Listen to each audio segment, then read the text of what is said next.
I el procés també ens ha demostrat que l'autoorganització social i la mobilització popular ha sigut la clau de volta i la clau que obria tots els panys. D'aquelles 555 consultes que van començar ells i també la van prohibir, i en ve fer 555, ve ara la major oportunitat i el major repte i també el major desafiament com a poble, la major insubordinació democràtica que hagi conegut l'estat espanyol des de la mort del dictador.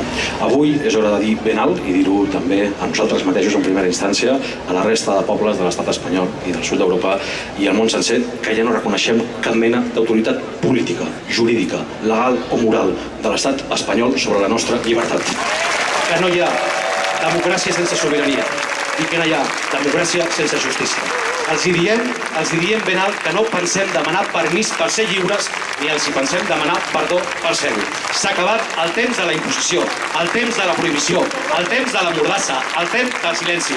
Omplirem els carrers a la diada per omplir les urnes i per dir que aquest poble és un poble lliure i just en el concert dels pobles lliures del món. Visca la Vila de Gràcia, visca els Països Catalans i visca vosaltres, que sou l'única estructura d'estat que tenim. I vosaltres sou els imprescindibles. La llibertat i la justícia és a les nostres mans. Mai més passaran per sobre de la llibertat d'aquest poble.